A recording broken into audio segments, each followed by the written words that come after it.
You look good. You could play right now, I think, LT. You only look that way. Well, I'm delighted to be here with some of the truly great sports legends of all time as we formally announce the newest members of the President's Council on Sports, Fitness, and Nutrition.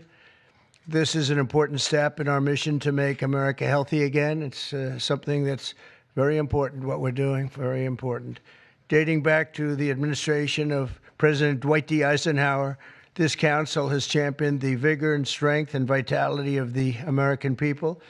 Today, we continue that very proud tradition. This group is led by two-time major champion and one of the greatest players in the world, one of the highest ranked, and he just had a phenomenal Open Championship, as you probably saw, shooting one round that wasn't so good, and then he came back with about a 65 or something. He was getting a birdie on every hole. They were worried he might not make the cut, and he made the cut by about 200 strokes. It was pretty amazing, and he had a great week, actually. And he's also the longest hitter of a golf ball, I think ever, but, you know, they say ever. I would say ever. And the longest in the world today, and it's Bryson DeChambeau. He's a great guy, been my friend for a long time. And from his storied amateur career, where he won the U.S. Amateur, I think once or twice. Did you win it? It was once, and then the NCAAs as well. Okay, you won a lot of other championships, but U.S. Amateur champion. And then, as you know, he won at Winged Foot, won the U.S. Open and Pinehurst. And Bryson has always been a phenomenal ambassador to sports and to golf, but generally to life, in my opinion. He's a smart guy and a good guy, great guy, loves our country. We're also pleased to be joined by Secretary of Health and Human Services, Robert F. Kennedy, Jr. Bobby, you do a great job. He's got some big things happening, and he's got some big statements to be made very shortly in terms of, over the next few months, in terms of what they've been doing and finding answers to some very, very important questions. Secretary of Education, Linda McMahon, who's phenomenal, wherever you may be, Linda. Hi, Linda. What are you doing back there? And look, you've been reading about her exploits and the job that she's been doing, and we're very proud of her. Council Executive Director, Catherine Granito. Thank you very much. Thank you. Great job. And several other new members of the council, including J.D. is here, our fantastic Vice President, and Scott Bessent, and we're making a lot of deals. We're making deals for trillions and trillions. Nobody's ever seen anything quite like it. We just made a couple of others a little while ago. I don't know if you'd be interested right now. I won't even bother telling you. This is about sports and about health. One of the best defensive players ever, I think probably acknowledged to be the greatest defensive player in the history of the NFL, a friend of mine for a long time. Too long, right, Lawrence? Lawrence Taylor, he's an incredible guy. And just been my friend a long time, haven't we? Huh? Knew him forever. One of the most accurate kickers in NFL history, a young guy still. He can kick it long. I think I guess he's considered the best there is in the business, Harrison Butker. So, Harrison, where are you, Harrison? He's a handsome guy, by the way. It's usually not my thing, but he is a good-looking sucker. One of the truly greatest golfers ever to play on the LPGA Tour. A lot of people say the greatest female player ever, and a lot of people would say just one of the best players ever. She's phenomenal. I've played a lot of golf with Annika Sorenstam, and she's amazing. Just had an really storied career. Hall of Famer, easily a Hall of Famer, by the way, right at the top of the list. So it's great to have you with us, Annika, and say hello to the family. Then she was here not so long ago with Gary Player, where she got the Presidential Medal of Freedom, and so did he. He's won 168 tournaments and 18 majors, 9-9, and she's the same in terms of the women's game. But that was a great time. It was a great honor to give it to you. You really deserved it. It's the highest medal you can get outside of the Congressional Medal of Honor. That's the military version, and the other is the Presidential Medal, and you got it. So thank you very much. 14-time WWE World Champion, and he's a man who you're not going to mess around with. Even Bryson said, I think I'll take a pass on him, right? You're going to take. And he's another one who's been my friend for a long time. He's really an amazing athlete, Triple H. Triple H. Here he is. Oh, that's still very strong. He's a strong guy. And it's great to have you. And you felt very strongly about this, about the council. 100%. Yep. Well, it's a great honor to have you. Offensive lineman, NFL, very respected, very smart. Cody Campbell. Thank you, Cody, very much. Thank you very much. In addition to the people here, we have other council members that want to just pay their respects. One of the greatest players and athletes ever. You could say...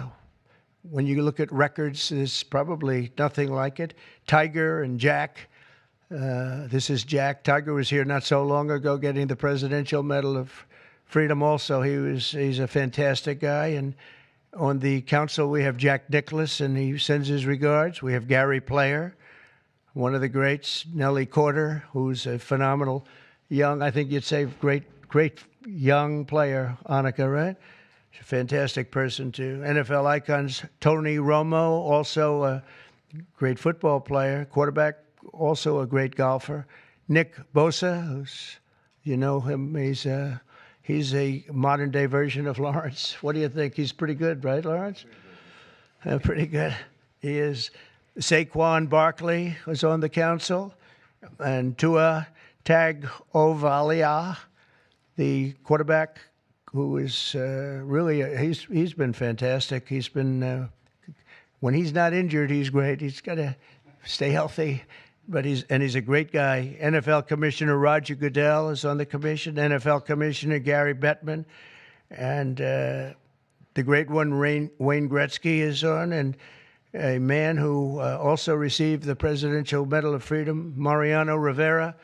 And when I looked at his record, it was unbelievable. The Sandman, my wife said, why do they keep playing the Sandman when he walks in? And I said, because he just puts the batter to sleep.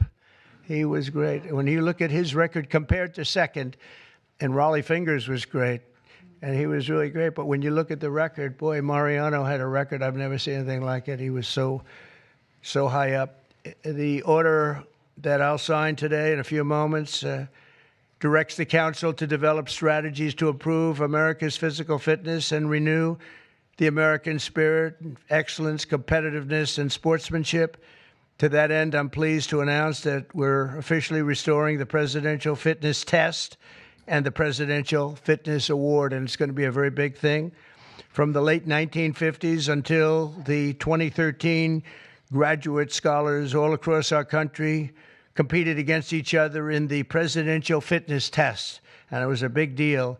This was a wonderful tradition, and we're bringing it back. I think Bryson and everybody here wanted to see if we could bring that back, and it's turned out to be very popular to do. My administration's also pressing forward with the important reforms in sports and athletics, and the group behind me and the others that I mentioned and others that I've asked to join. We have many great athletes I've asked to join the council, and we're going to let some of them come in. But they're going to also be working on college football in terms of what happened. It's a mess. What happened? It's what they're doing with college football, and the fans are upset about it, and players are being taken from team after team and being traded around like playing cards, and a lot of money's passing, and nobody knows what's happening. So these people behind me are going to be very much involved in figuring that whole thing out and working on it and trying to bring some sanity to that incredible, not only the football, college sports, very, very bad for women. Very bad what's happening, because now all of a sudden there's no women that are able to get the money that they're talking about. You know, it seems to be going mostly to football, some basketball, and women's sports are being totally decimated. We know that, Annika, you know, with this. It's all going into football, and some to basketball, and everything else is being left behind. And women are being left behind, and lesser sports are being left behind, and the Olympics is being decimated because that was like training for the Olympics, and now we're not going to have that many of those sports left. The smaller sports, they're almost going to be completely wiped out. This is crazy what's going on. We banned men from competing in women's sports, and last week the United States Olympic and Paralympic Committee announced that they will be complying with that order, so there won't be men playing in women's sports. That seemed like an easy one. They say it's an 80-20 issue during the campaign. I said, no, that's not 80-20. That's 97-3. Maybe it's 98-2, perhaps. And last Thursday, we terminated third-party pay-for-play schemes in collegiate athletics and effectively we saved college sports, but now we have to we have to heal it because it's really a mess. It's a real mess. This council will play an important role in shaping these new policies and ensuring that we preserve the American athletic tradition for many generations to come. And in the years ahead, we'll have the chance to showcase our nation's athletic dominance in the world stage as we host the America 250. So we have America 250, and we have, it's going to be incredible, the Patriot Games. But we have the Ryder Cup, we have the President's Cup, we have the 2026 FIFA World Cup. So we have the World Cup here, we have the 2028 Olympics. So when they cheated on the election and they picked somebody that wasn't supposed to be there, I was very upset before that because I got the Olympics and I got the World Cup. I was the one that did it. I can't say I got America 250. It just happened to be 200. I'd like to take credit for that, but I don't think I'll be able to. But we have a big thing coming up. But I was very upset because I got them, and it was skipped an election season. And so it took place in the next term after the term that we were supposed to have. And I was extremely angry. And then when I won, I said, wait a minute, I think I just picked up the Olympics and I just picked up the World Cup. So it worked out sort of cool. But I want to again, thank everybody in the council. They want to work, too. These are people that really, we only do it by request. And people, they want to work and they want to make things better. And I hope they can make college sports better. They can heal it. They can find a solution. It's not going to be that easy. But you have a lot of smart people. So I'd like to begin by introducing Bryson to say a few words. And then we'll have Triple H, and we'll have a couple of other people say something. And then I'm going to sign that good-looking couple of pieces of paper, and it means a lot. It's going to be a very important council, and thank you all for being here. Bryson, please. Thank you, everybody, for being here. And first off, I'd like to say thank you to President Trump and Vice President Vance for your support and this initiative and council. And to be honest, I never would have thought that this opportunity would have been here right at our doorstep. We have an opportunity at being the 70th anniversary of the President's Council on Sports, Fitness, and Nutrition to literally change the fabric of kids' lives. And our first initiative is to bring back and reignite the President's Fitness Test, and then also reestablish some key other metrics on guidelines around building some communities, and also, again, with the President's initiatives around college, we think we can help in that regard too. But we've got a great established council with us that we believe we can change the fabric of our communities and kids' livelihoods for the future generations that are to come. I can't thank you guys enough, and looking forward to making massive changes in kids' lives and in our America's future. Thank you. Thank you. First of all, I'd like to say the same. Thank you to President Trump. Thank you for this honor. I'm humbled by it. I'm truly honored to be on this. Vice President Vance, thank you very much. Secretary Kennedy, truly appreciate all that everybody is doing for the health and wellness of the entire country.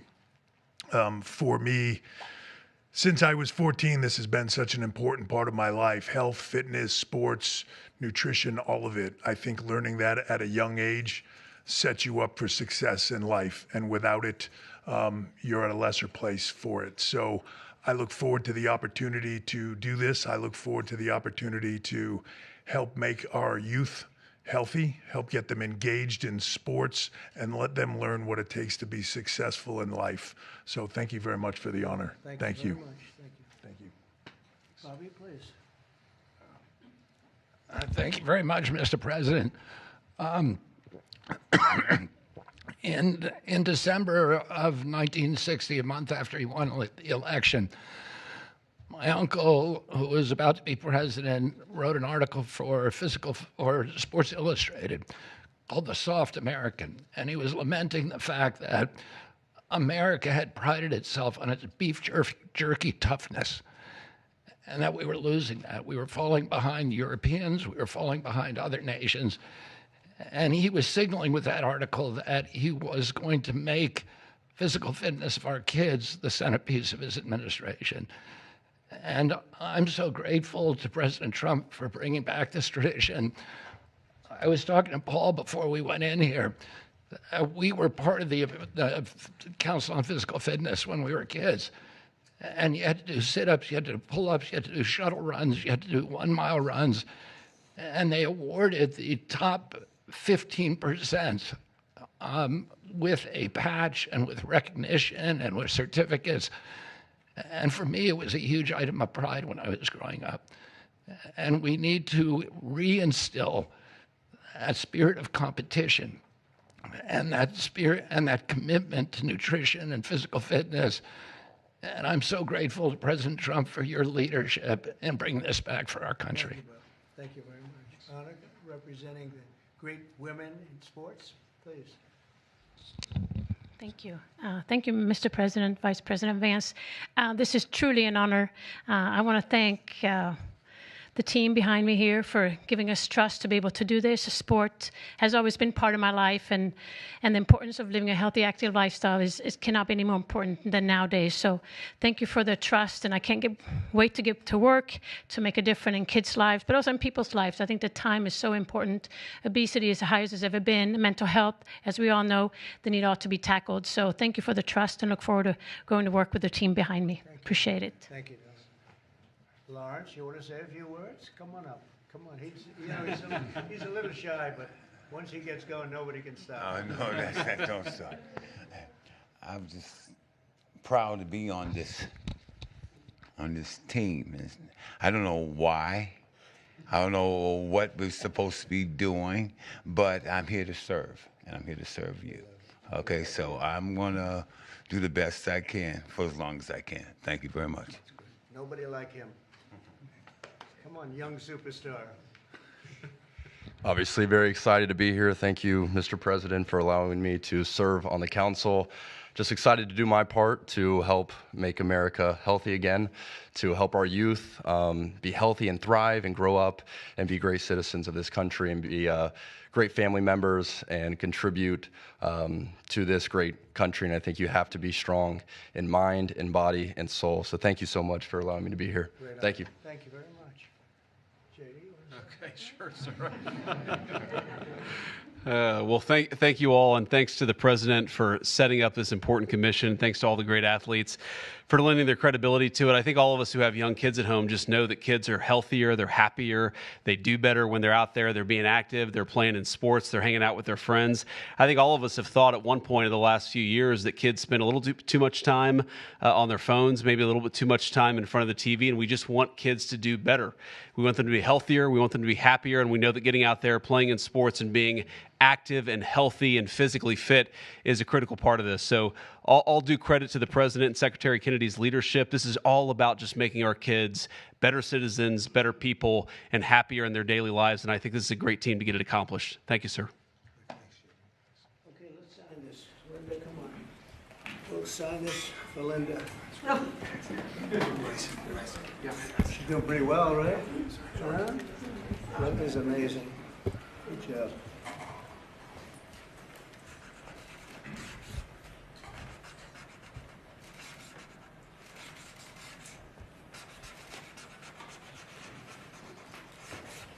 Okay, we got it. I think we're good.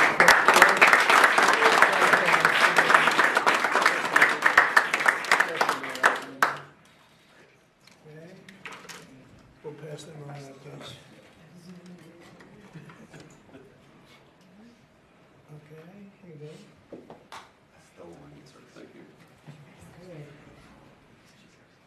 That is not signed with an auto pen. There's no auto pen. We don't want auto pens in the White House. Okay? Any questions, please? About it? I think probably. What has sports meant to you? And did you have a sports hero growing up? Maybe Lawrence Taylor. I don't know. It could be Lawrence. Or I know him so well.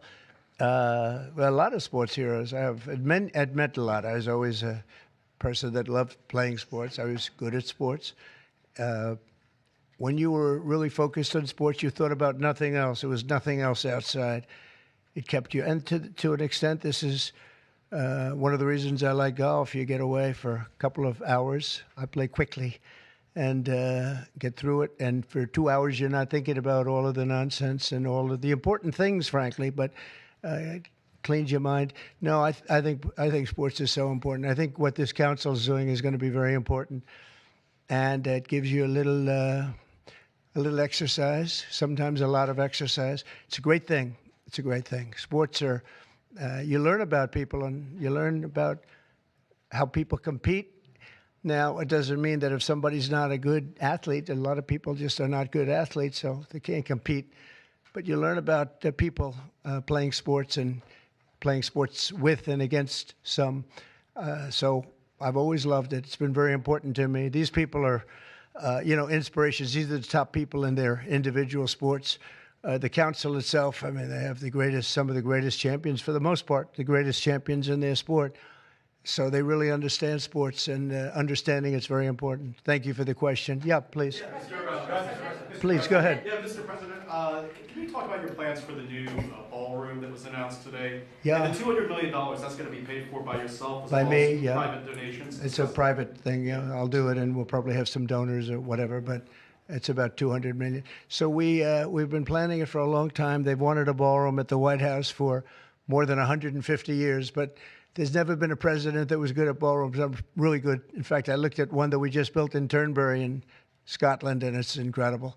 We're good at building. I'm good at building things, and we'll get it built quickly and on time. It'll be beautiful, top of the line.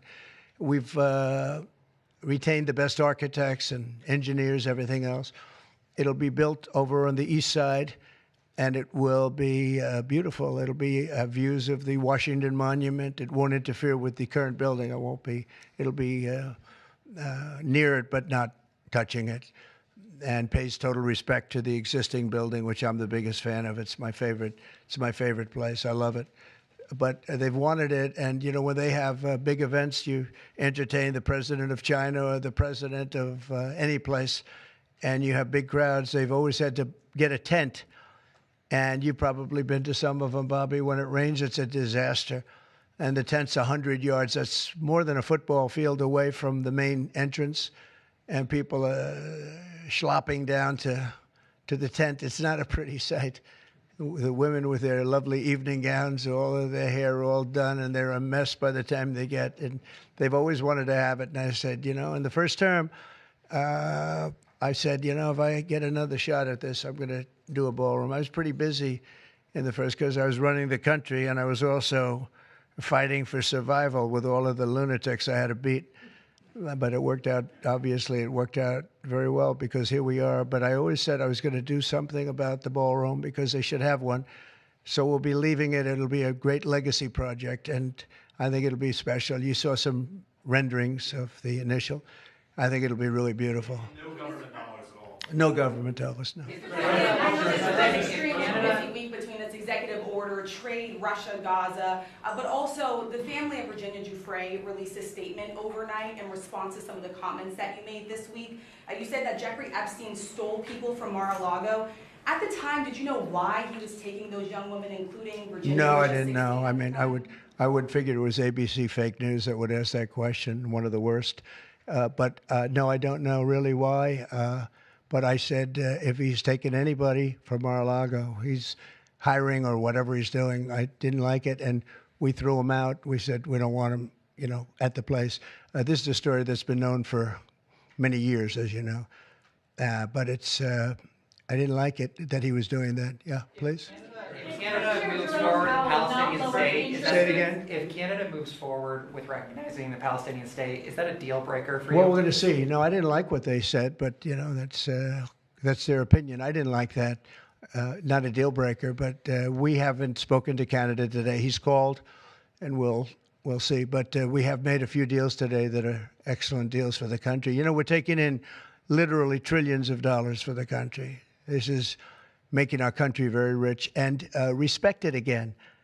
We have, I tell these people, and I say it as much as I have to say it, but every leader is at NATO, and I was in the Middle East with the three great countries, three great leaders. Qatar, you know, Saudi Arabia, UAE, and everybody said the same thing. All of the NATO countries, essentially, they said that we were a dead country. 1 year ago, we were a dead country. Now we're the hottest country in the world. Look at you people. We're the hottest country anywhere in the world. We're doing great. Yeah, do you have a... Canada currently. What's the holdup with the negotiations with Canada? Well, they have to pay a fair rate. That's all. It's very simple. They have been charging very, very high tariffs to our farmers, some over 200%. And they've been treating our farmers very badly. They've been treating our country very badly for years. And look, we like Canada. I love Canada. I have so many friends in Canada. But they've been very poorly led. They've been very, very poorly led. And all we want is fairness for our country. That's all. You know, they want to be under the, as we call it, the Golden Dome. And I said, well, you know, you're going to have to pay for that. They want a lot of things from our country, and for years we did it. We basically protect them with our military. They spend very little money on their military, as you know. Not an acceptable amount of money. Yeah, please. Thanks a lot, Mr. President. Your tariffs policy goes into effect tomorrow. Yeah. As you know, a federal appellate court today heard oral arguments about whether or not you had the authority to unilaterally impose those tariffs. I'm not going to get you to weigh in on the legal arguments, but you're weighing your decision to do that, your authority to do that, based on a 1977 law. It's never been invoked before. Why didn't you invoke this law? Well, we've been winning all along. I just want to ask you, why didn't you invoke this law in your first term? You could have taken in billions upon billions of dollars in your first term, but you waited until your second term. Yeah, because in my first term, I was fighting lunatics like you who were trying to do things incorrectly and inappropriately to a president that was duly elected. And we did do certain tariffs in the first term. If you look at China, we took in hundreds of billions of dollars from China. But when COVID came, the last thing I was going to do is tell France and Italy and Spain and a couple of other countries that we're going to hit you with tariffs. We had to fight the COVID situation when that came. But if you look at my first term, we took in hundreds of billions of dollars worth of tariffs, but you people didn't cover it very well. Yeah, please. Go ahead. Thank you so much. I'm representing the foreign poll today. I'm asking you two questions on foreign policy. The first one, do you plan to re-engage diplomatically with Iran, go with direct talks with them, or are you happy with the current situation, having no deal with Iran? Well, Iran has been acting very badly. They were decimated. Their nuclear capability, that potential, which could have happened within 3 or 4 weeks, was decimated. It's been obliterated. The Atomic Energy Commission said the place is just decimated. Now they can start again, but they'd start in different sites because they were hit. I tell you what, the job these pilots did with their B-2 bombers, those unbelievable machines, they traveled 36 hours without stop, and they hit every single target. Every bomb hit they went right down the chutes, and then, as you know, we shot 30 rockets from submarines that were hundreds of miles away, and they hit every target. So they can start again, but they haven't been saying the right thing. I will say Iran has not been saying the right thing. They have not been speaking nicely, and they should be. Yeah, please. Mr. Powell not lowering interest rates again. Many people say that he's playing politics with the futures of millions. Well, he is. We call him Too Late. He's Too Late. It's his new nickname. It's Too Late, Powell. He's a terrible Federal Reserve Chairman. Not only that, he's building a building. He's at $2.9 billion. It's actually 3.1 if you include other areas that are essentially the same thing. Way over budget, has no idea what he's doing. And I would say he's probably good at that compared to what he does with interest rates. But, you know, we have him there, and it was a mistake. I put him in, and then Biden extended him. And Biden only extended him because he knew I couldn't stand him. And that turned out to be not a good thing for Biden. Although he did lower interest rates just prior to the election. Didn't work out too well for them. But he did lower them pretty substantially just prior to the election. No, he's a political hack, not very good. He's not a smart guy, Brian. Mr. President, sports fans have been very supportive. You go back to the original names of Cleveland Indians, the Washington Redskins. Oh, I love that. Love the sound of that. Well, I do the Washington Redskins. I think they should do it. I told the mayor and I told people that they should bring back the name. If they bring back the name, you'll have A lot of excitement. And, I mean, Cleveland Indians, how about that? That was an original franchise, 1903 or something, 1906, an original, the Cleveland Indians. And what do? They changed the name from Indians. What's wrong with the word Indian? You know who is upset about it? The Indians are upset about it. They're upset about Redskins, too. So Redskins, I guess you'd say it was a little bit lesser of a case, but people want to see the Redskins, and the Indians want to see the Redskins back. No, I recommend it. I was asked that question the other day. The Washington Redskins, it's a fabled franchise. And now, I don't even know what the hell their last name is. What are they, Commanders or something? Is it Commanders? It's not a good name. About President Biden, sir. About President Biden, sir. May I ask you a question? Wait a minute. No, not you. You. Mr. President, Kamala Harris, as you know, is not running for governor of California. She's not going to do it. What do you see in her political future, sir? Well, she can't speak. She can't talk. She can't do an interview. I thought it was a very strange campaign that we had. But, you know, I had two of them. We were up by like this massive number of points on Biden, and they said, let's change to Kamala. Nobody knew who Kamala was. Nobody knew her last name, Harris. They said, we're going to get Vice President Harris. Everyone said, who the hell is Harris? They only knew her by the first name. But no, I thought she was a terrible candidate. Look, don't forget, she didn't really get the nomination. I mean, that whole nomination was strange. She was the first one out. You know, she took a good amount of points with her when she announced, but nobody knew her. And once they got to know her, she dropped out very shortly after she started. And she started with a pretty good, you know, she was like in second or third place. But I don't know. I mean, I wouldn't call her a skilled politician. Would you? She's also coming out with a book. Any plans to buy it? I don't know. I think I'm going to buy it. I'd love to see it. No. I'd find it. Look, I find everything in politics interesting. I sort of enjoy politics.